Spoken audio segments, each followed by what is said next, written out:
Good afternoon, everybody. Welcome to the seminar and webinar this afternoon on the seismic design process by the Seismic Design Working Group. I'm Vern Bennett from Sector Programs at Engineering New Zealand, and it's our pleasure to host the Seismic West Working Group this afternoon for this webinar. The webinar is a combined seminar in person and an online webinar. The webinar will be recorded and the recordings will be made online later this week, and we'll advise all participants on how to access that recording later this week as well. The format for the event is that it will be hosted by Ken Howard as the chair of the Seismic West Working Group, who will provide an introduction and introduce each of the speakers and then moderate the question and answer session at the end. Questions and answers will be taken from the floor. If people can just raise their hand, we can provide a microphone. That way people online can hear you and the presenters will repeat the question anyway. For those online, if you use the question and answer function on the Zoom, and we'll moderate it off the screens that we have here. So from there, I'll now hand over to Ken. All right, thanks, Fern. Thanks all for joining. Thanks for those of you who came here in the room. It's always, when doing webinars, it's somehow not as interesting as when you have people in the room to look at and respond to. So thanks for those who are joining here in the room, but great that we can do this in a hybrid model so that people can join from across the country. So those of you who were at the NZSE conference last week, I think you'll agree it was a great conference. Congratulate NZSE on that. And I provided a very, very short presentation on the TS and the next steps. And I'm essentially going to repeat a little bit of that here for those of you who weren't at the NZSE conference. And then I'm going to turn it over to members of the Seismic Risk Working Group who are going to walk through some of the plans that we have for stage 2. But first off, and is to talk a little bit about the draft TS, just so you're aware where that's at. First, a lot of you really engaged. We asked you to engage and you stepped up. We got over 600 public comments from the process, and Rob Jury's in the room as chair of the TS committee. I'm sure is looking forward to really getting into all of those comments. Thank you very much. That while it is more work, of course, for the TS committee, your engagement will only lead to a better document in the long run. So thank you for leaning in. Haven't seen all of the public comments, but seen some of them, and there are some really good comments in there that will improve the document. All of the comments are going to be considered now by the TS committee, as I said, with Rob Jury chairing that process for Standards New Zealand. But with that number of comments, really, it is premature to be able to estimate when it will be ready for publication. So not able to give you a timeline on that right now. But I can say that at BSP within MB, we do have a cost-benefit analysis underway. And this, of course, is a key part that needs to be done for a regulatory impact statement that is required before any siting within the building code. But no decision has been made yet in terms of siting. This cost-benefit analysis is simply the first step in terms of making decisions about where we go from here, okay? But I must remind you that this is what has been published or what has been released for your public comment is only a draft. As I said, with over 600 comments there, and there are great comments in there, there are undoubtedly going to be some changes to that draft. So that draft is not to be used for design, okay? And as well, please remember that the TS is not to be used for seismic assessments. All seismic assessments should continue to be used should continue to use 1170.5 2004. Okay, those are two very, very important reminders. But this seminar is not about the TS, it's about the next steps from here. But before we take those next steps, it's important to just do a little bit of history. How have we gotten to where we are now? Nicola, you've disconnected my connection. There we go. Thank you. And so, and this history goes back to, of course, the contracting of GNS to do the update to the National Seismic Hazard Model back in 2019. And with the recognition that this was going to change things for us, MB then contracted Engineering New Zealand to convene the Seismic Risk Working Group to consider what sort of impacts the National Seismic Hazard Model would have and how to bring that information into the building regulatory system and what other changes are necessary to get consistency in the performance of our buildings. This document that's shown on the screen there was released at that time. You can find it online if you search that up. There was a whole series of recommendations from the Seismic Risk Working Group, but some key ones were, of course, the seismic loading provisions need to be looked at in the light of the new National Seismic Hazard Model, as well, bringing in geotechnical considerations into the compliance framework, and then a closer look at our seismic design process and analysis. And it's really this last one that we have not had a chance to focus on yet, but is really a key focus of our stage 2. So that led to the start of the B1, what we call the B1 VM1 project, which was contracted with Engineering New Zealand in March 2022. And that was broken down into 2 stages. The first stage was a minimum viable product to be able to get the information out of the National Seismic Hazard Model into a form that was usable in design. And the focus there was on something that was relatively quick to deliver, and that was achieved. And of course, that is the draft TS that you've all seen. But there was always the intent to have stage 2, which is what we're here to talk about today, which are further updates to the design and analysis provisions.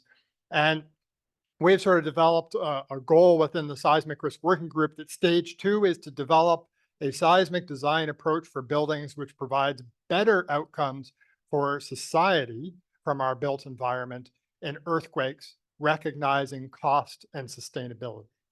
Okay, now that's a pretty high level objective.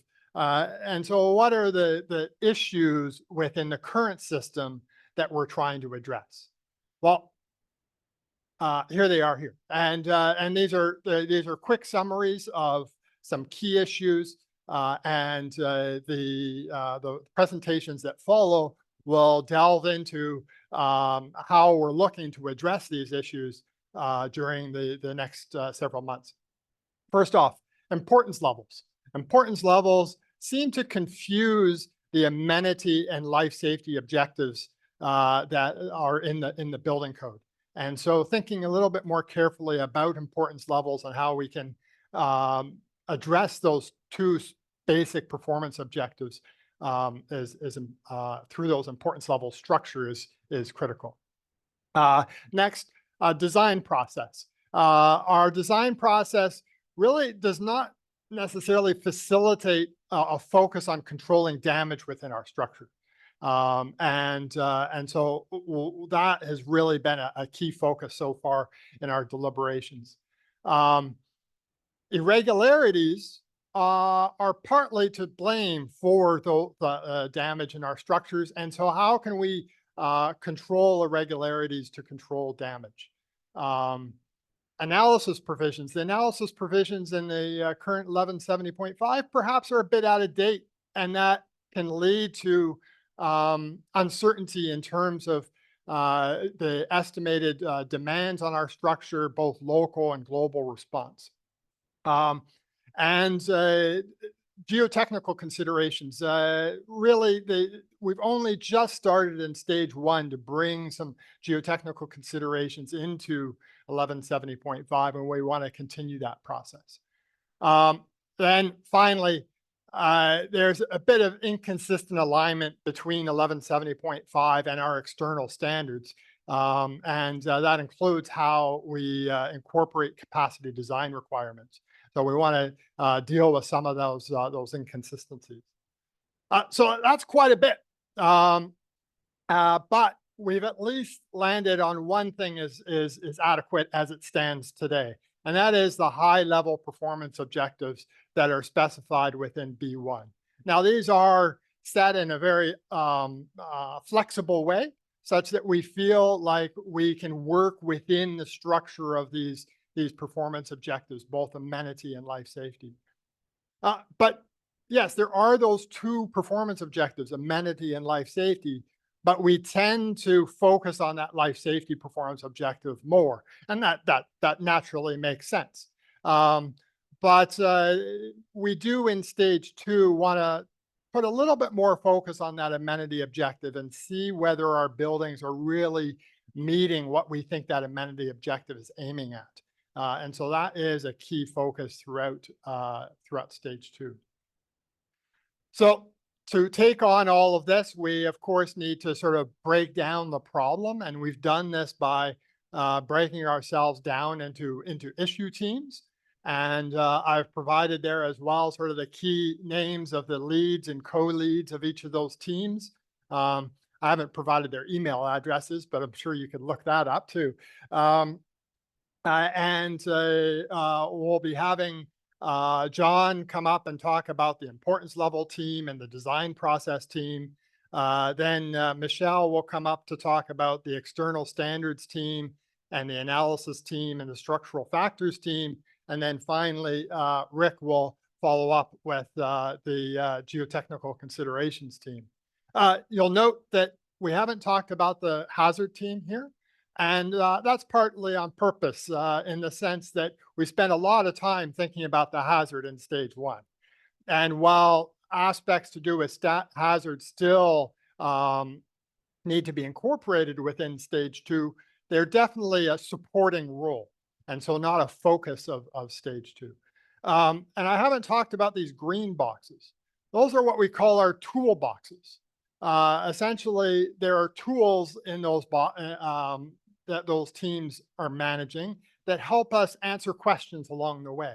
So the risk team tries to, as risk assessment tools that can help us determine if we're meeting our risk targets, generally across buildings designed according to the provisions being proposed. And the performance quantification team has some case study buildings that they have some detailed models for, that they can do analysis and estimate the performance of those buildings and consider what happens to that performance as we change different aspects of our design process. Okay, but our focus today is going to be on those other issue teams. In terms of the timeline or outputs, first of all, key deliverable is our changes to 1170.5 that are necessary to address the issues I've identified. Also a proposed framework for importance levels, because of course that sits outside of 1170.5. Also a report basically summarizing aspects that may extend beyond TS 1170.5. Right? Because in order to address all of those issues that I was talking about, some of those are actually beyond just simply the standard itself. So, we'll report on what further work needs to be done to achieve everything, all of those objectives. In terms of a timeline, and of course, subject to change, we're essentially working for the next 2 years on this stage 2. The idea that these deliverables here would be delivered to MB at the end of 2025. 2026, then that would be passed over to Standards New Zealand. and they would set up a committee in a similar way to how the TS was produced this time around. And we would have an updated version of 1170.5, let's say sometime in 2027. That's a rough time frame. Please note, subject to change. Finally, this is the rest of the presentations here. As I mentioned, John, Michelle, Rick will come up. Then we'll have a Q&A. So please keep your questions to the end, and then we'll have an open Q&A. But please note that we're doing this to share where we are in this process, but we're very, very early in this process. We've really just started stage 2. And so there will inevitably be change as we go along. There'll inevitably be things that we can't achieve that we wanted to achieve initially. So please understand that things may not turn out in the end exactly how we're explaining it today. And we're just giving you a sample of what we're thinking about. But with that, then you can provide input, and that input can help feed the thinking that's going on with stage 2, and we'll get a better product out of it. But please understand that we're early in this process. With that, I will hand it over to John to carry on. Righty, thanks, Ken. So, kicking off here with the importance level team, as Ken's already referred to, we think there's a need to go through and reevaluate how the importance levels work. At the moment, it's quite a one number fits all. I would start by saying a bit of a disclaimer. When you'll see various things in here, given certain titles, don't pay too much attention to them. They're very deliberately descriptive. Those are working titles, and they may end up quite different. So just to recap, Ken's already showed you the first part of B1 structure here, which talks about the performance objectives, starting with safeguarding people from injury, and then going on to protecting amenity.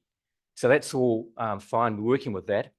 We'll also make a note there. I've referred to the Resilient Buildings Project, which, among others, has looked at this fairly closely. And they determined, following their review, that when we start looking at what societal objectives are, or expectations are, there's a general sense that the life safety expectations are being met by what we have at the moment.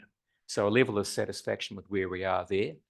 However, very definitely a sense that we're missing the boat when it comes to amenity.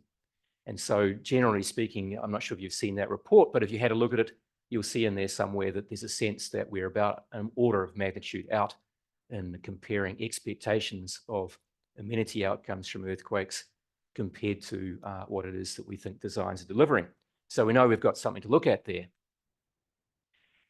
If we go to the importance levels table, so this is table 3.1 out of 1170.0, and you'll see I've highlighted in there IL4. So if you look at these IL1, 2, and 3, those all relate to the number of people that might be exposed to danger by being in those buildings. IL4 is very much about the amenity for particularly important structures. And so it sits in there as a bit of an outlier in that table. It doesn't really say anything about the number of people exposed to risk. It's purely about the function of that building. And so it sets SLS2 objectives, which we are familiar with. But it does seem to be a little bit out of place in there. And that really comes down to, as Ken said, we're mixing amenity and life safety in the one place. Back to IL5. Most people don't refer to that, but once again, we're back to looking at the number of people exposed to risk. And so it's a little bit of a mixed message that we're getting from that particular table. If we look at table 3.2, which is specifically for New Zealand structures, I've just got an extract from it here, but you'll see a whole host of things in there which we've looked at. And so, for example, we've got inconsistencies in the threshold numbers we're looking at for going up to IL3. So everything from 150 people in a daycare facility up to 4,999 adults in a large multi-story structure. So somewhere along the line, we've set those thresholds in the past. Now, I'd hasten to add, those are not things that we as engineers play with. Those are policy settings. And so we are looking at what we're doing with these things. We're making suggestions and providing a framework, but it does come down to the policy settings, which we set elsewhere and ultimately to be determined by Parliament, politicians. However, A lot of the questions we're finding here are nevertheless reflective of a lot of assumptions which we've historically picked up that we think need to be considered. There are differences according to whether people are ambulatory or non-ambulatory in those spaces, whether they may be confined or free to come and go as they please, all of which we have to test in the modern environment. And there are also a few new uses potentially which would creep into this, which haven't been considered in the last, we don't know how long since this was introduced. That's flowed through into a reasonably detailed menu of options, as we're calling it here. And so you see on the left, these are the problem statements which we've worked up on the importance levels relating to where they're defined, whether it's about life safety or whether there should be also amenity creeping in, how we might deal with that, how we're doing on those listed uses of buildings, whether we have a complete list of that or whether we need to do better with that, looking at the occupancy anomalies I talked about a minute ago, noting that there are no established risk measures at this point to deal with amenity, and so we have to think about what it is that we're trying to achieve in that space before we can actually solve the problem. And noting also, which is really separate to this discussion, that there are a number of hazards which are really outside of this framework altogether, sitting outside of the building or property. What I want to talk about today really is these two parts. So first of all, what we might do about addressing life safety and amenity a bit differently. And secondly, about how we can get a clearer framework for managing that. So looking at the importance levels, we think it's worth investigating splitting those so that we can actually deal with amenity and life safety separately. And as you can see, the very imaginatively titled occupancy category and use category as being the split that we think we should be looking at. Occupancy category is really where we start looking at the number of people exposed to risk. Now, some of you may be familiar with this FN curve or farmer's curve, which really just says when you've got more people exposed to risk, you should be potentially reducing the level of hazard that you accept. However, don't look at those numbers too closely. It won't necessarily look anything like that. We just want to come up with a consistent set of measures, if we can, to look at how we would increase reliability of buildings where there are more people exposed to risk. Looking at the use category, we've considered so far a number of matters there. So this is really falling out of what we have in the middle, but with some new uses being potentially introduced in the middle. And so emergency services, and we do wonder if it's worthwhile questioning whether they would be treated differently if there's local redundancy or not, because that might mean that we put more emphasis on reliability where there isn't local redundancy for that service. And then we look at an intermediate level potentially of where we need enhanced performance, but it may be not to that same level. And so talking about other matters related to recovery, which was really, again, came out of the resilient building study. So they were talking about, for example, food distribution chains, things which contribute to community well-being, which could include schools, for example, or other facilities which may need to be available. We're not being specific about that yet. Noting this newer category, which is not even considered back in the inception of 1170 as it stands, which is shelter in place. If you think about a city like Wellington, you've got lots of large apartment buildings. Maybe we need a better standard for those to have a greater reliability of those being available, at least for people to shelter in following a large earthquake. And then we get down to everything else, which is the current IL2 buildings. We note there that we need to really think about what the risk metric is that's required there. We've talked about damage as being a proxy for usability, but we still have to look at how that's going to be measured and how we'll determine whether we've succeeded with that when we get through this. The purpose of that, well, I've already covered that. Certainly it's about being able to identify the constraints which will apply with the building. I'll come to that in a minute to help us decide how we're achieving a good design outcome. Primarily, that means we want to look at how that would allow us to think about the non-load attributes that are important when we're designing buildings. And so that's things like regularity, redundancy, all the things which we know contribute to good performance, but which don't necessarily get reflected in design at the moment. It may also lead us to say that we should restrict the use of some building typologies for certain purposes. So, for example, for those very important hospital buildings, maybe you shouldn't be able to use certain forms of construction which are currently allowed. That's flowed through into well, we've got a flow chart potentially to look at as a draft. I won't spend a lot of time on that, but we're sort of starting with potentially a new thought. Do we start by looking at what a site will actually sustain? Is it suitable if we've got a high level of importance? Then we start looking at the occupant category, which tells us how many people might be at risk in the building. Before we go on to those use categories, is it a critical facility? Does it have a secondary use? And finally, is it just a regular building like all the rest? So that's the sort of way we're thinking at the moment.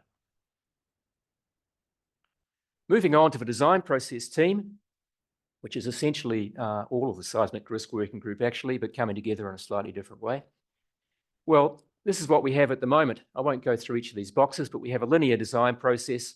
And essentially, according to those importance levels as they sit at the moment, Lee, we've already got one lever we can pull to achieve the difference.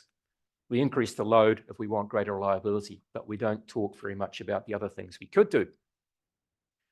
What we'd like to do is come up with a different approach where maybe we can introduce a second lever where we start talking about some of those other non-load related effects and potentially use those to help inform a design process whereby if we're doing the right things with our building, what's loosely termed up there a deemed to comply approach, we can get arguably a green lane or an easier way to progress through a design, as opposed to if we're not, we might have a few more hurdles in place to make sure that our building is actually going to perform to the right level of reliability that we're looking for. So if we start with arguably the most important diagram we could have in engineering, so a simple force displacement curve, we're pretty familiar with the process at the moment. We have a variety of different assumptions about ductility that we can make, and then we can go through, depending on whether we are ductile or at the other end of it, elastic. We get the performance we're looking for, and we can validate that later against our initial assumption. We don't talk about it, but all of this is predicated that there is a point out there somewhere which we need to be able to get our building beyond to ensure that we don't get collapse. And that's drawn, for my sake, conveniently as a straight up and down line, but maybe it's a little bit different if you stop to think that we have a different SP factor when we have those elastic buildings than perhaps what we have with the ductile ones. We have a design point. We use ductility to vary that. And we have over there a secondary check, which is at this SLS1. We don't have anything much in the middle. So when we start talking about amenity, we're talking about quite a large gap between SLS1 and ULS. And we use ductility, if we're not careful, to think of it as just a way to reduce the load. We didn't like the load being that big, we pulled it down. But are we thinking about the impact that has on performance, particularly at this lower end? If you think about what the factors are which influence performance, and some of you may have seen this before, it's all these other things: siting, load pass, regularity, redundancy, ductility, when we add it as opposed to thinking of it as something we subtract. It's about all the things around siting, whether we're on good ground or poorer ground, all those things. And oh yeah, maybe the design load. Buildings really fail because the load isn't, the demand that they were designed for wasn't high enough. It's really more about those other things. So we want to find better ways to reflect that in the design process. So looking ahead, here's back to the force displacement diagram again. We're talking about perhaps thinking of a couple of different load points, imaginatively entitled level 1 and level 2 as it sits here. So once again, I go back to that being a working title. Don't worry too much about what it means, but you can see that they might well be above SLS1 where it is at the moment, and it might perhaps be above ULS, but it probably won't be any lower. Once again, we can think of a conventional building, but we've obviously lifted this point here. So we're getting better behavior there. When I say conventional building, I mean a conventional ductile building. And we can reliably get ourselves out beyond whatever that level 2 line is. And the same sort of performance we might get from different buildings according to how much ductility we can get, or if we're going to have to do it with brute strength. And one of the key points to note here is that what we have done with this proposed process, or what we're really thinking about, is shifting the design point back down to this level. And rather than thinking of it as a ductile building and we'll get to where we went, we'll start with basically keeping it elastic or more or less elastic up until the point where we can start to accept some yield. And that's really about making sure that we've got that level of amenity performance we're looking at. So L1 is very much about the amenity end of the scale. L2 is very much about the life safety. And then you have the secondary check up there. So conceivably, some of these buildings in this space could be designed to be essentially elastic. And then we're talking about adding ductility. So if you think of it that way, it's a way of getting better performance as opposed to a way of dividing the loads back to something more comfortable. Potentially, we have another path available to us.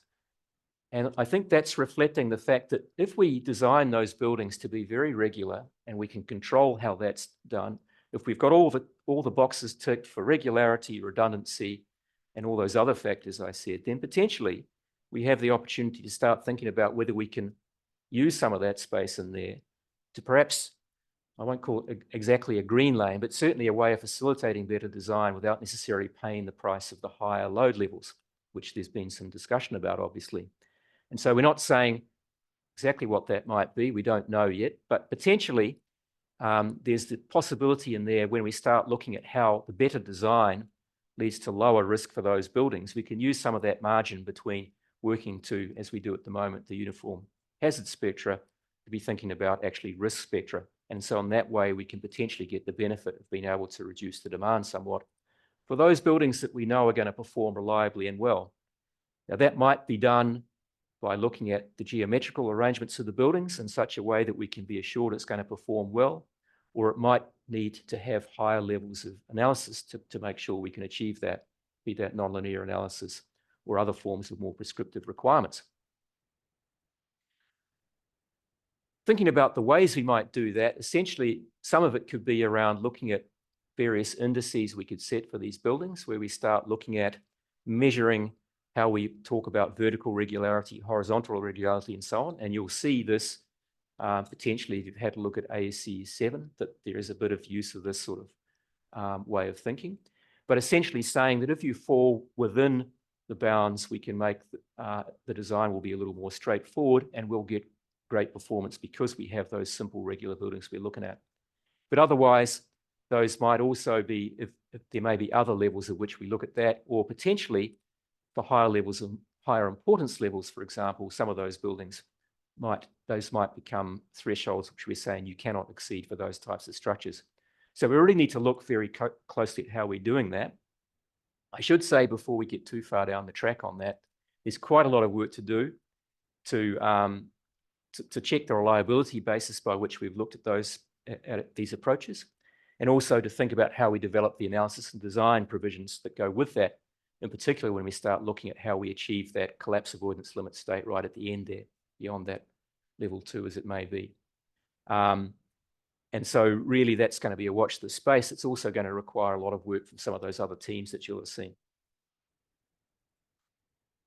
So why are we doing all that? Well, first of all, which isn't said there, to make sure that we're getting better performance at that amenity level 1 that we're looking for. Looking to get more reflection of uniform risk, perhaps, rather than uniform hazards, so we can potentially control the demand a wee bit. And looking at how we bring those non-load related factors into design as something we can more deliberately work to get better outcomes. Some of the how down the bottom, well, that really comes down to those other teams. The risk team, to look at what some of those amenity risk measures might be. Structural factors team, to be able to tell us how we're going to be able to achieve some of that performance, and the analysis team, of course, to help us look at where we go next with it.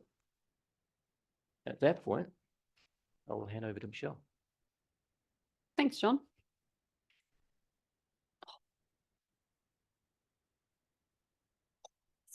Very small. Okay, so I'm here to talk about some of the issues teams and what they're working on. And these issues teams are all about how we achieve the ideas that flow out of the design process team. There's going to be a lot of crossover between the teams, and some members are going to be called in to help out with ideas, based on their area of specialty. And at the moment, like Ken said, we're exploring options. So these things aren't set in stone, but this is just to give everybody an idea of what the current discussions are around.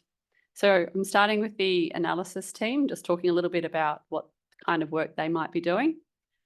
So this team is led by Tim Sullivan and Stu Oliver, and you can see there the members of the rest of the analysis team.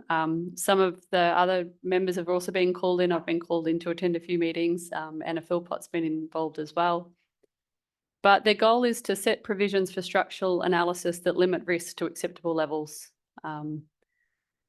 in summary. So what does all that mean? So I've got a little bit of detail just talking about a few of the high points of what they're looking at. They're identifying updates and restrictions that should be introduced. These are the sorts of things we're looking at so that we can effectively achieve these objectives of the building code that we've just heard about around life safety and amenity. And also looking at how soil structure interaction should be addressed as part of any analysis process. So just a couple of discussion points, I thought, because it helps give a bit of shape to some of the details here. So they're looking at the analysis methods around equivalent static and modal response spectrum methods. So some of the issues like Ken was touching on, these are linear analysis methods, but we expect obviously in large intensity earthquakes that we have, that they may respond non-linearly. So looking at the scaling factors that they're using in these kinds of analysis, and are they appropriately allowing for the local deformation demands that these buildings will be subject to? In terms of nonlinear time history analysis, looking at what changes may be needed to these provisions, and this is in addition and complementary to the current CSOC work stream on updating scaling and record selection requirements for nonlinear time history analyses. Exploring at this stage the possibility of a nonlinear static pushover analysis procedure. And if we can develop it, what restrictions on its use may be needed? What would that look like? So it's just something that's being looked at the moment. And then around soil structure interaction, I mean, maybe there's scenarios where soil structure interaction is not likely to be significant, and we should be able to identify these to keep design as simple as it needs to be. And looking at soil structure interaction with both the linear and nonlinear analysis methods and how we incorporate that. So the aim of the analysis team is that similar buildings should get similar results from these different analysis methods. So the analysis provisions should lead to similar risk and therefore performance in our building structures. So they've got a bit of a task ahead of them. And if we look at the structural factors team, so it's the next of the issues teams that we're looking at. So here's the members of this team. It's currently led by Anna Philpott and Didier Patinga, and their goal is to recognise the impact structural configuration has on building behaviour. And for the structural factors team, they're looking at the more complex aspects of structural behaviour. So these behaviours that we're seeing that are driven by the irregularity in our structures, and then factors such as P delta, nonlinear torsion, ratcheting, and how that all interacts when we have irregular structural systems. So there's some frustrations at present, I think, in the design processes that engineers talk about, that perhaps we don't have the benefit that we perceive in terms of designing regular buildings. So how do we encourage and simplify our design processes to encourage good design? Our aim for this team is to develop some practical design requirements, simplified methods where we can, deemed to comply if possible when certain structural configurations are satisfied. I know that part of this is also looking at the complexity of the ratcheting provisions, and again, looking at how do we promote good performance and not overcomplicate things. The external standards team, called that because we're talking about all external standards and not just the material standards. So this team is being led by myself, and lucky to have Rick Henry assisting me on this, and the other practitioner members on the external standards team there. As a practitioner, I found being involved in this really interesting, the link between our building code and how it sets out our performance objectives, which then we have 1170.5 talking about how we design our buildings to achieve those performance objectives in our commentary, and then how that flows through to a set of instructions in Appendix D, which are then provided to our material standards. So we have our existing instructions to our material standards, and it identifies the linkages that's required between 1170.5 and our material standards. So the goal basically of the external standards team is to update that Appendix D set of instructions. Our scope is to look at how the existing external standards respond to the current set of instructions in 1170.5. So we've got non-structural elements, which covers a few different standards, looking at concrete, masonry, block, steel, timber. What are the inconsistencies and gaps? Are there some things that the material standards are specifying differently between the material standards that are different from the requirements in 1170.5? And we're also looking at some case study buildings through the lens of how the design of the buildings responds to the material standards and how that meets 1170.5 as well. This team's also looking at low-rise or nominally ductile provisions. I put low-rise design instructions on this slide and acknowledge that nominally ductile happens not just for low-rise, particularly in our areas of lower seismicity. So we're looking at the outcomes we're getting with our designs and if they're aligned with the performance objectives of the building code. And if we make changes to our design processes, like John was just outlining, then what does that mean for these common types of structures that we're designing? So our aim, so we're aiming for here some clear articulation of what's required by the external standards to achieve the intent of any kind of update 1170.5. Hopefully a comprehensive background summary so that us design engineers can interpret those requirements and also allow some good interface with our external standards and some clear requirements for the low-rise and mixed system buildings. Just to touch on one other thing briefly, around the performance quantification team. So they've identified a suite of case study buildings. And I just wanted to bring this up because we're all using these case study buildings and we're all using them for different reasons, but they're all very useful here. Some of these buildings that we will be using will be fully modelled. And that will allow, for example, the structural factors team that I just talked of to look at any requirements that they may like to look at around, for example, nonlinear torsion, how that would respond in a building design sense. Some of the buildings, case study buildings, will reflect on how are the proposed revisions practical and how will they work in a design office setting. I thought I'd flash this up, a little bit of an idea of where the case study buildings have gotten to.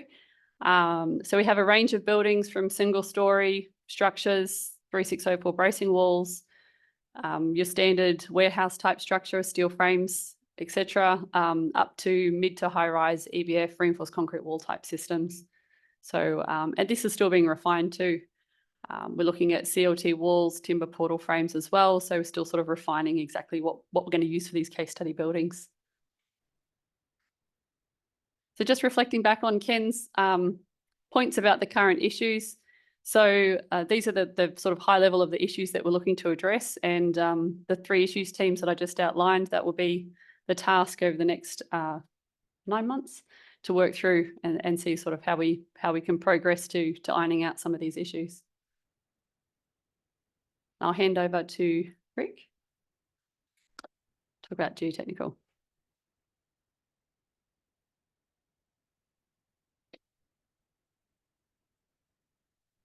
Okay, well, thank you. I'm going to talk a little bit about geotechnical issues in this stage 2 work.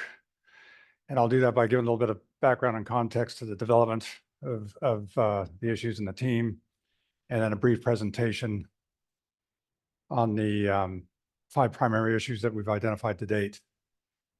And noting that maybe there'll be some more issues come up and or modifications to what I'm presenting today based on some of the comments that were have been received for the first cut of the TS. Okay, well, this background and context will be familiar to most people if you saw our presentation of a month or so ago, a couple months ago maybe, on draft TS. And I just repeat this here briefly. There's been nothing to date in the 1170.5 around geotechnical issues, really. And there wasn't enough time to fully incorporate everything that we wanted to.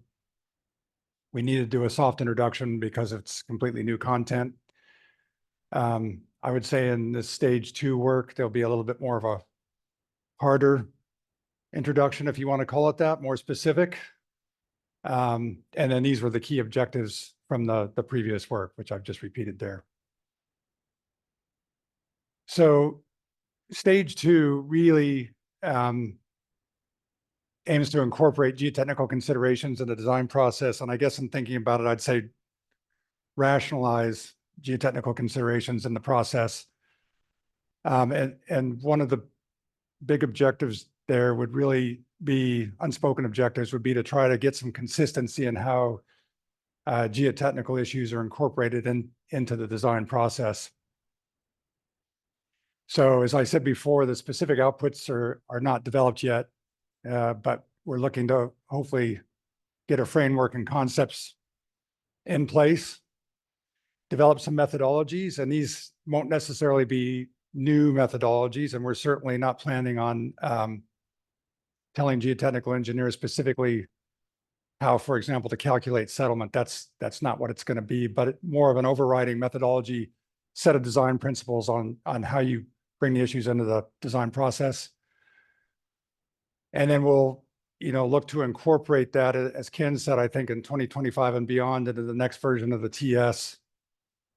What might be normative clauses in the TS or the standard? What might be commentary? We do envision a geotechnical specific section in the TS/standard at some point. And then we'll also highlight areas where new or additional guidance may be needed that's external to the TS, because a lot of what we geotechnical engineers do doesn't really lend itself to be in a codified standard. So I'll go through the 5 primary issues that we've identified so far. Number 1 on the list is looking at design load limits potentially to account for this nonlinear behavior of soils, and in particular softer soils. I know that most people watching this will be aware of some of the very high ground motions that are being seen even on relatively soft soils. I can't say much about that at all right now because this is very early days and we're looking into it. Mishko is leading that team. But ultimately, we could, depending on the outcome of the assessment of that, recommend some sort of limits for PGA and high frequency spectral accelerations to account for nonlinearity.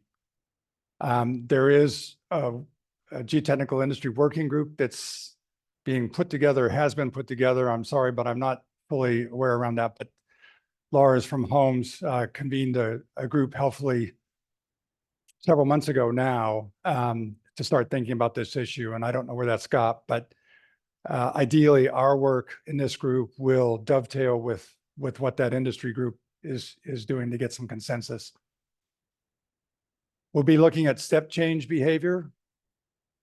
And the objective there will be, again, to develop some concepts and perhaps a methodology for how it's considered in the design process. We'll identify typical engineering problems that would involve step change. So liquefaction obviously would be a big one, but could be other things like slope stability, how you might characterize it, and what the effects might look like on a problem-specific basis. So again, that's whether it's a liquefaction problem, slope stability problem. Try to quantify some key characteristics around it, and then develop a methodology for how you would look at it in design from a geotechnical context. So we might look at triggering thresholds and really just try to get a framework for treatment of step change in the context of seismic hazard and design. Treatment of bearing capacity and settlement.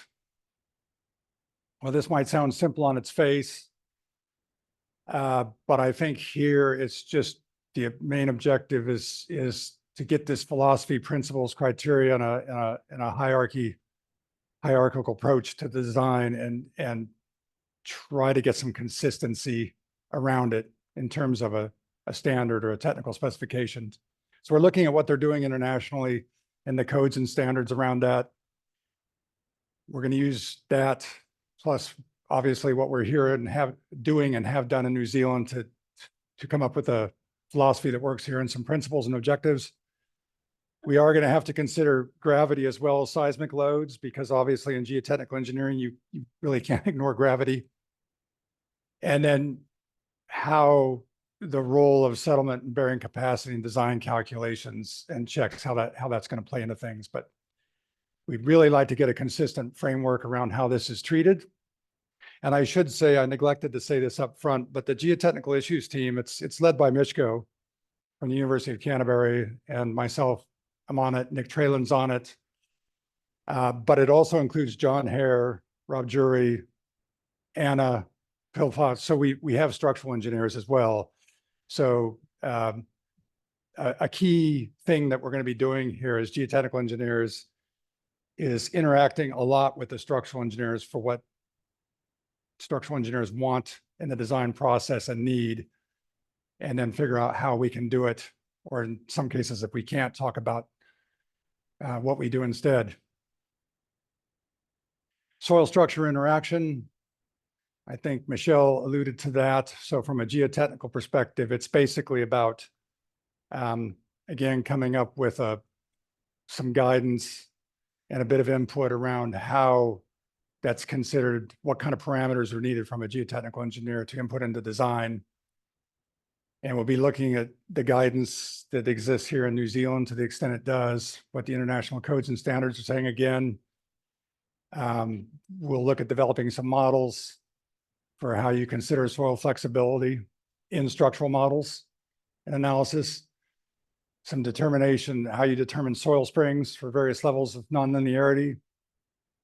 And then looking at equivalent static, sorry, I'm trying to read what I've written here, but equivalent static analysis and dynamic SSI both.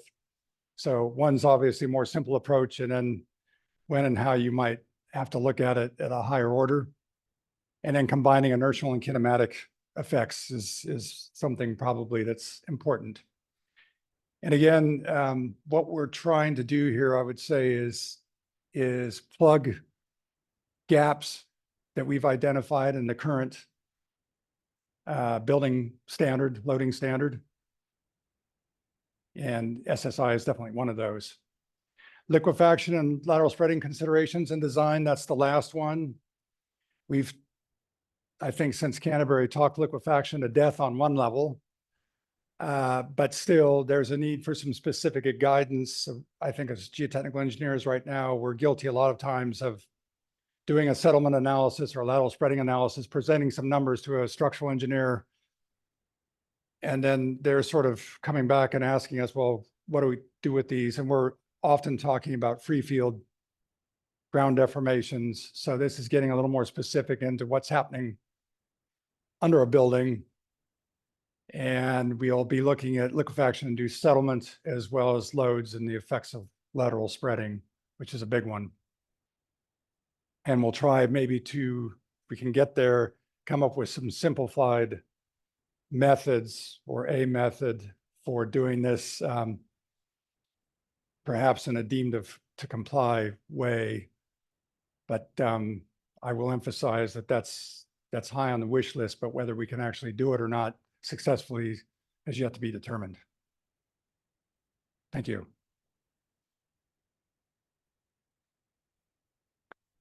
Stay where you are, Rick. So now I'll invite others to the other speakers to come on up, and we'll take some questions.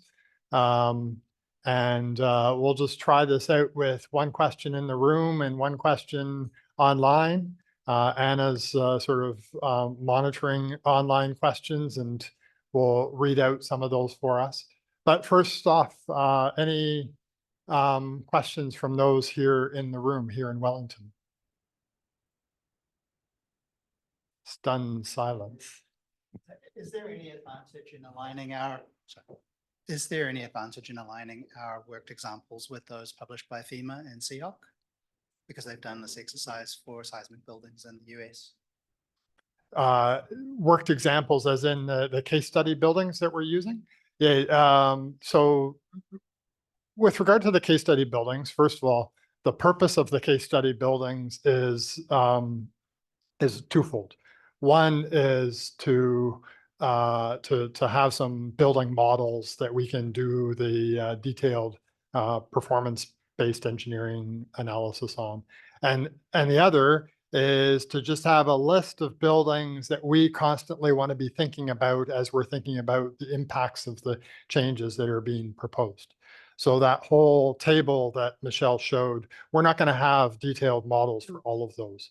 We're going to pick a few of those that where we've identified some models. Some of those may be informed by, we've looked everywhere for models to consider, and we've picked models that are particularly representative of New Zealand buildings.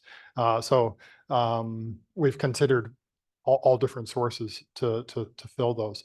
But there are several on that list where it's not important necessarily to have that detailed model, but it is very important for us to think about what are the impacts of our possible changes that we're going to propose down the line on that type of building. And so we want to just each time sort of go, oh, how's that going to happen? How's that going to affect that one? How's that going to affect that one? So that's part of the purpose of the case study buildings. Anna, question from Yeah, question online. for John. What thoughts have been applied to having different importance levels for different design aspects? For example, a large retail complex made of several seismically separate buildings, maybe IL3 for fire, but IL2 for structural. Interesting question, I guess, and I think that there's actually an opportunity to work that a little differently, and there's a couple of important points that go behind that. So one of the issues that we've got as an inconsistency in the current process is that we've got importance levels for fire sitting in A3, actually in the building code, and then we've got importance levels for structures in 1170.0 sort of sitting below that somewhere. Now, we looked at ways, we did give some thought to whether we could align those completely, make it one consistent list. I'm not sure whether that's going to be possible, which would almost lead us to say that there will be a separate set of importance levels for fire and for structures. I think equally, the way that those are used anyway is important, because I think with structures for earthquake, you don't necessarily need to be thinking about peak occupancy. You might think about instead the average occupancy when the building is in use. As opposed to fire, you probably do want to think about peak occupancy, because that's when there's the most risk of the fire happening, and you're going to test your egress systems. So I think, yes, potentially there'll be a different approach for both, but that's to be tested. And in the room, yes. Here as well. It might be a bit premature to ask this, but if you've got two different basically loading that you can apply, one being a deemed comply, which arguably might be more punishing on the cost of the building, and one being explicit evaluation, which would arguably be cheaper on the building, but also require much better engineers or people that are experts in analysis, stuff like that. If there's going to be that kind of forced pressure on people to start moving into the explicit evaluation camp, is there going to be thought around the checks and balances in place through that process that some engineers that might not be equipped to do that would be forced into doing it because otherwise they can't be cost comparable to others? It's an interesting way of viewing it. I don't know that we get to design the engineer at the same time as we're trying to design the process, but taking your point, I think perhaps the way we're looking at this is really saying, rather than have a punishment for people who are following a certain path, we really want to clear the path. And if you design your buildings which are regular and well thought through, then we want to make it easier. I don't think that the other systems will be necessarily a whole lot harder than what we have at the moment, but we'll certainly be thinking that there's a lot of explicit checks that perhaps we need to fine tune to what we're doing now. If we're bringing the level of demand up for amenities, so we're getting better performance there, that doesn't necessarily make it any more complicated than what we have. It just means we're saying we want the elastic performance to be extended a little bit further than just cutting off after SLS1. Some of those other checks about what happens when we get out towards that collapse avoidance limit state, I think we've yet to work our way through. But I don't see it should be a whole lot more onerous than what we have at the moment for those ones. It's really more about creating the easier path for the well configured buildings. Just to add to that, one of the principles that we sort of laid out for ourselves in that very first stage of the seismic risk working group was keep it as simple as possible, but no simpler. And so that's really important in terms of we're not going to look to be forcing everybody down a very detailed nonlinear analysis path. And we need to make sure these are that there are simple approaches for, especially for simple buildings. Yeah, so just wanted to make sure that wasn't the thinking here. And that we're still early in this process, so we're feeling our way through. But as John was saying, it's about sort of motivating good behavior out of our buildings, good behavior from our engineers. And the last point I wanted to make is you'll note on that list of deliverables, one was a report on aspects outside of 1170.5. And we fully imagine that there's going to be training aspects to that it's going to need to roll out once this is all put together.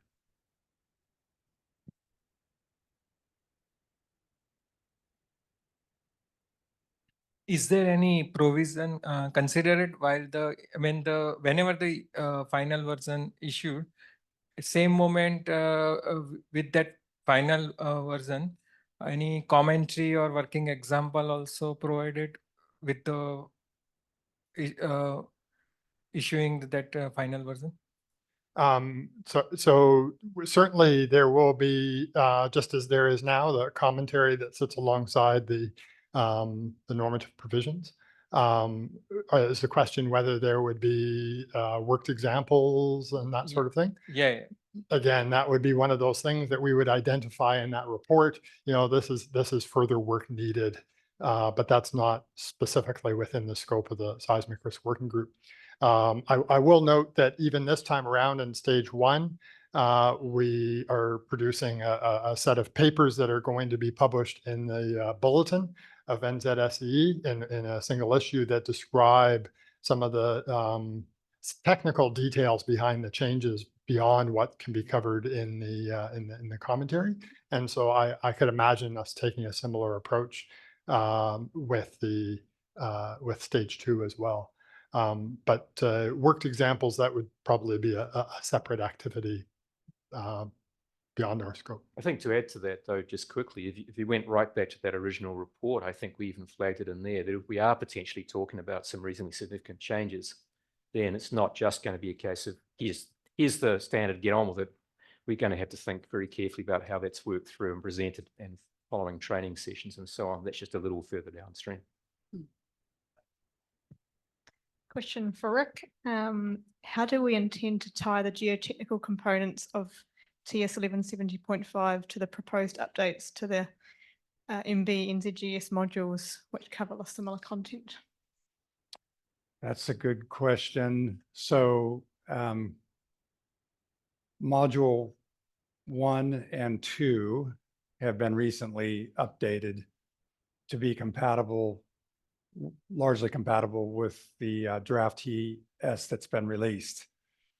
So going forward in this process in stage 2, one of the things that definitely will drop out of that process is recommendations for this report that Ken alluded to the need to either develop new or revise existing guidance. So for example, the modules, I could imagine module 3 around liquefaction, for example, and definitely module 4 foundation design, reflecting or having some updates and revisions as a result of this work that we're going to be doing.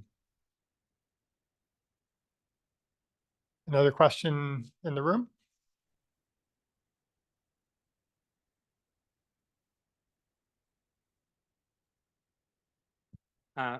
This is a question for Michelle. In the case study buildings that you are going to assess, the technical groups, it is possible to share some of those models within this process? Because I'm pretty sure those groups are going to try to do some checks and try to see some different kind of analysis. But because those groups are small teams, they're going to have some bias in the way of how they do things. So potentially, if you are able to share those models with other practitioners, we can also provide some feedback about when we do our analysis, what are the answers that we can get, what are some problems that we're getting with those models, so we can start talking about the same models and solve some issues. Because I'm pretty sure sometimes in one model, we can easily have totally different periods, different weights, you know, different way how we model things. And I think it may be useful. Shall I hand over to you, Ken? for that one? Interesting suggestion. First of all, I want to note that what those two toolbox teams that I referred to them as, the performance quantification team and the risk team, what they do really inform the decisions. They don't sort of decide the decision. So the outcomes of those analyses and those is not purely shaping the direction of the work. It's informing the direction of the work. And so in that way, you know, some modification in the models, hopefully there'll be less sensitivity to that. But I can assure you the performance quantification team will be looking at sensitivity to decisions in the modeling. I think that probably the best way for to get input from external practitioners is in meetings like this. And perhaps there'll be opportunity as we get further along to get more into detail of what we're finding and get feedback from others. I think it would be difficult to have a country of practitioners doing analysis on these buildings and providing different results in conflict. But let's talk about that idea a bit more and see if we can find a way to make best use of the skills that are out there.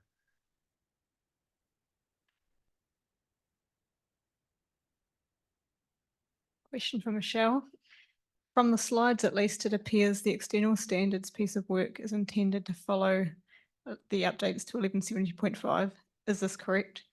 If so, is there an opportunity to address some of the more significant inconsistencies earlier than the outlined timeframe for finalising the TS? Quite a question. So within our scope is 1170.5. Updating the relevant material standards, unfortunately, is not within our scope, but it is something that we would see to be needed as a follow-on process. There are inconsistencies. We do know this. 3404 is going through an update process currently. 3101 updates are being talked about now. But that is definitely the next step beyond what we're doing now. We have to start the process somewhere. It starts with 1170.5 and then material standards or all external standards updates will then follow on. Ken, do you have I anything guess to I would add? just add to that, if there are some very specific concerns that are being alluded to here, raise it with the Yeah. external standards team. Bring it up. Let's know about them. Make sure that they're on the list of things that we need to address. Yeah, please do.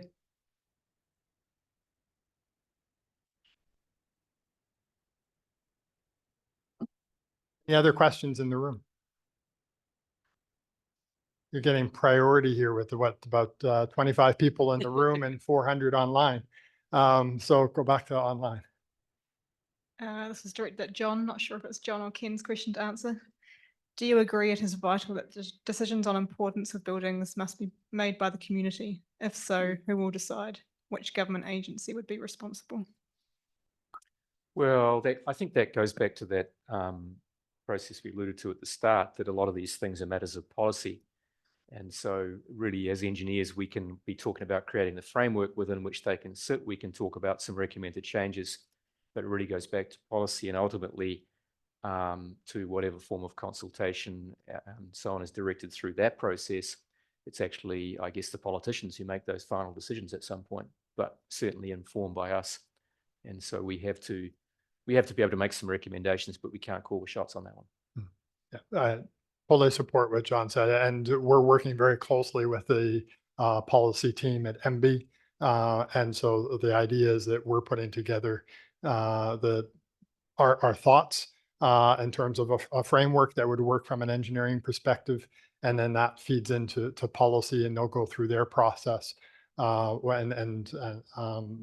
address exactly that it needs to reach out to to those who are impacted by those policy changes. Question for Michelle. The type of analyses proposed, nonlinear time history, pushover, seem to be forcing the sole practitioner out in favor of the big guys. Do you have any thoughts on Oh, that? as a small practitioner myself, I certainly hope not. I would, yeah, definitely for the buildings that I'm particularly designing, low-rise structures, if we get forced down to nonlinear time history analysis, then we failed, I think, in our outputs of the seismic risk working group. It's more around looking at what's the best analysis method for the types of buildings we're designing. And if the majority of buildings we're designing are low-rise structures, then we need to make sure that our analysis methods suit that. Yeah, I think that's why I quite enjoy being on the seismic risk working group as a small practitioner in regional New Zealand, to be able to have that voice that we need to keep these methods and we need to protect their use as much as we can. I don't know if you've got anything to add. Thanks, Michelle. I think I'd just emphasize that, yeah, those linear elastic methods are still on that list. They're still there. And what John was talking about around having regular well-conditioned structures, they'll more likely be able to use those simple methods than otherwise. So Yep. Definitely not going away. As simple as it can be, right? That's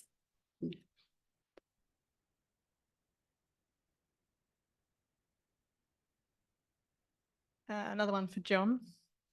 The proposed framework based on occupancy and use category is likely to trigger more RFIs during building consent application and approval process. As territorial councils almost always end up owning the problem, would you see the council being the entity having to ultimately make the call on IL? Perhaps a pre-application meeting to agree on the IL before commencement of detailed design would be appropriate. I think that's exactly what we want to avoid, to be fair. I think that at the moment you've got those two tables, 3.1 and 3.2. 3.1 is very general, probably sits right where it belongs. 3.2 has got a whole lot of very specific things in it. And to be honest, I think the way it's actually described in the standard somewhere, it says it's to provide guidance as opposed to necessarily being instructive. But somehow it's gotten put in the wrong place a wee bit. And so it's a question about who's interpreting that precisely that then informs the importance level. Hopefully what we're going to do going forward is provide the means by which that can be determined, but perhaps leave that a little more in the hands of the owners and the designers. So I'd like to think that we do something which is in fact less likely to end up with the BCAs calling the shots, and more likely to be something which you say, provided there's a well-reasoned argument would say it's going to be that, and that's your choice, then that would seem to me to be the right outcome. Thanks, John. Question for Rick. It seems that more collaboration between structural and geotechnical engineers will be required in this next generation of 1170.5. How should we divide up their responsibilities? Tough question. Gee, I don't know how to answer that one actually, as I stand here. Maybe Ken or John can talk about that, but I've come to the conclusion over time, and I hadn't really thought this through specifically throughout some of my career, because I came from an area of practice where it was collaborative on large structures mainly. But it's a structural led process, this design process of buildings. And we as geotechnical engineers need to understand that, but we also, I think, have to be reasonably assertive in the context of being able to, I don't know if pushback is possibly too strong a word, but where there needs to be a robust discussion with the structural engineers, make sure that we have that, and emphasize that it's important to the extent possible, I think, and I'll let John actually comment more on this, but that the ground conditions sort of dictate the structural design to a degree, if that makes sense, because we can do certain things for the ground, for example, ground improvement, but it's not something that you typically want to get too too far into if you don't need to. It's expensive, it's time consuming. But you can do quite a bit with structural form, and I'll go a step above that and say architectural form, regular buildings, for example. This isn't seismic design we're talking about, but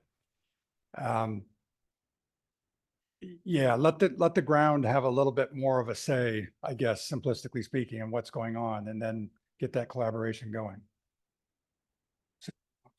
Yes, thanks, Rick. So yes, I'll jump in there quite happily. You'll have noticed on the way through the slides I showed you a couple of places where that crept in. First of all was in that slide of talking about what other factors influence outcomes, when very deliberately the first word on that was siting, so understanding the conditions.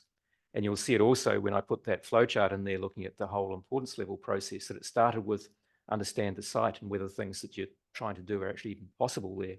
So from my perspective, absolutely collaboration is required.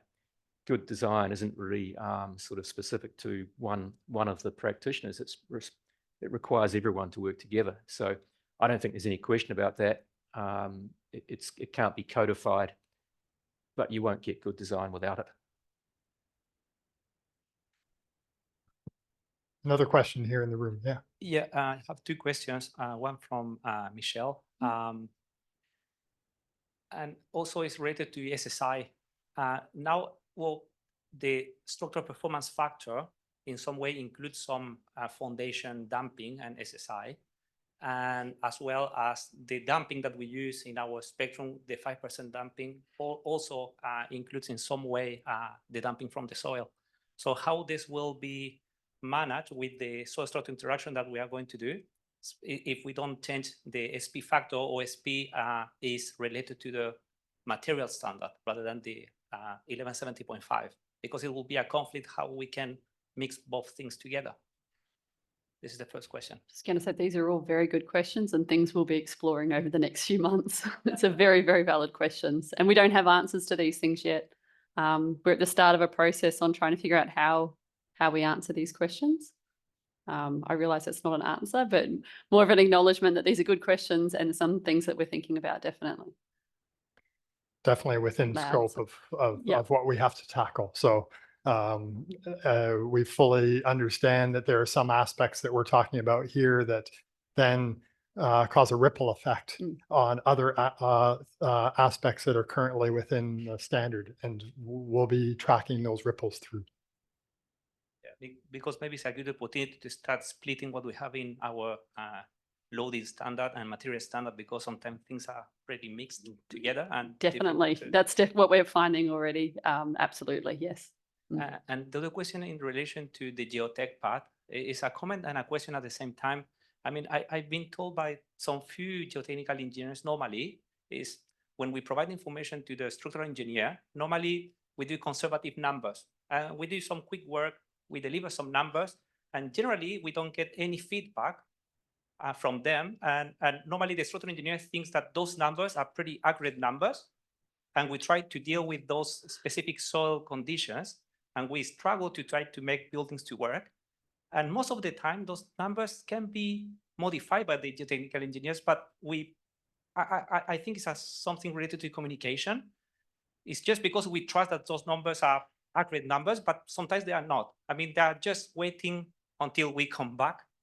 And I'm not sure how this can be solved properly, because I think we should have a standard how we do things, rather than to in a every single interaction to start understanding, well, is this number, how can it vary? I mean, can this number increase like 20% or can be reduced 20%? So it will be good to have some sort of standard, you know, for typical projects. That's a very good comment. I'm not sure how you would standardize that. But I think we in this group, as part of this process, and I just thinking out loud for myself, when we get into developing the next round of the TS, that there might be an explicit statement somewhere in the introductory text of that document that talks about this interaction, and maybe even shows a little bit of a flow chart about how that would work. Because you're absolutely right. I give information all the time and it just goes into the air. and I find out that it's been used improperly during developed design 6 months later, which can cause issues. So it's a problem. Certainly at this level, on this group, we recognize it, but it is complex how we are going to address it. But take you on board. Yeah, I can jump on the back of that as well. I mean, I think what you described is good design practice. That, you know, getting those initial numbers to get an idea of whether you're in the ballpark, and then to start to come together and refine that, which is really going back to that collaborative process we talked about. I think one thing we've got to remember is what we're designing is the standard, which is, you know, the minimum acceptable standard. And unfortunately, that doesn't run to designing the process by which people achieve that. But we are certainly interested in making sure that this is a collaborative thing, because when you talk about soil structure interaction, you know, you've got to really think about the two coming together, and you can't just assume the geotechnical engineer cannot just assume something and throw it at the structural engineer and they'll walk off into the sunset and fix it. So it's really got to be interactive, and it's not a process whereby one party can just hand it on and never go back to it again. So that I think is probably part of that subsequent training process. Anna, were any more questions? I've got quite a Online. few left here, but Okay. another one for John from David Hopkins. Lengthy question, but I think it's a good one, so I'll ask it. With all the changes envisaged in importance level analysis, design criteria, including geotechnical, all of which are complex for engineers and incomprehensible to the lay people, I earnestly and seriously recommend that the Seismic Risk Working Group stand back and look at star ratings for safety, strength, damage, and repair time, a la Quakestar, and set the star rating points to match the chosen design points. Is there any prospect of the Seismic Risk Working Group considering this? We need to keep things simple to communicate to building owners and users and to government decision makers. Okay, that's hadn't seen that coming.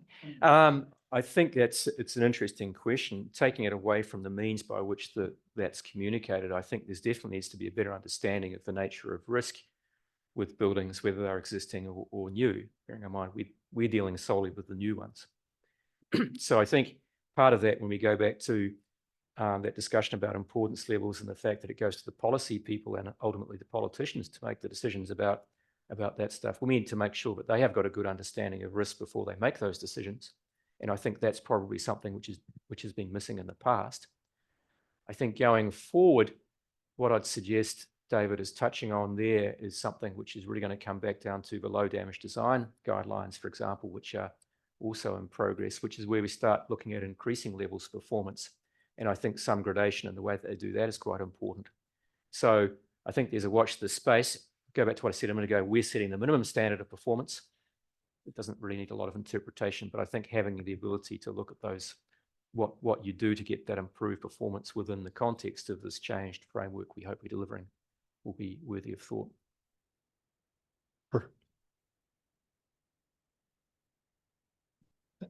Any others in the room?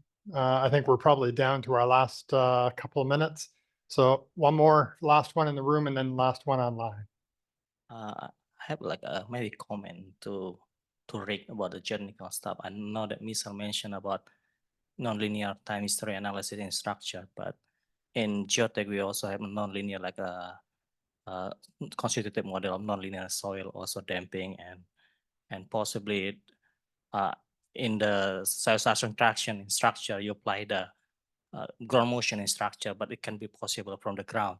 So just thinking maybe like in module 1, we mentioned a little bit, but possibly in the future, maybe in TS1170 when it's updated, maybe we can say more about dynamic soil structure interaction and nonlinear time history in the ground. So something like maybe about like set response analysis or something maybe like a basin effect or maybe like non-ergodic seismic hazard analysis. Maybe just like a little bit like a brief possible. Yeah, thank you. Yep, that's a good comment. And that is, your comments there is along the lines of some of what we're thinking about. It's tricky how to incorporate that, but definitely it's under consideration.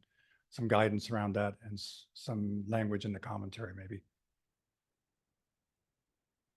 And one last question online, Anna, you have one more? One for Ken. Is this TS 1170.5 solely for building structures and not other structures like bridges, tanks, dams, retaining walls, and also not for slope stability, liquefaction assessment, etc.? So I imagine this TS 1170.5 or the future version that we're talking here out of stage 2 to be used in a similar way that NZS 1170.5 2004 is currently. Of course, in bridge design, they have the bridge manual, and other sectors, they have additional procedures that augment or replace 1170.5. We're not looking at any of those additional methods, just what's in 1170.5. Again, I would add, if I understood that question correctly, definitely for geotechnical design, unlike the current 1170.5, you will be using the ground motions that are presented in the TS whenever it comes for geotechnical assessment. The seismic That's just a little- parameters. Yeah, the seismic parameters. That's just a nuance there. All right, with that, thank everyone in the room and online for joining us tonight. And I want to thank my co-presenters for doing the heavy lifting on the presentations tonight.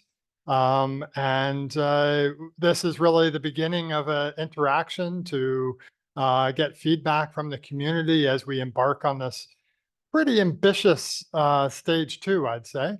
So as I said at the beginning, please bear with us if not everything pans out exactly how we're painting it today.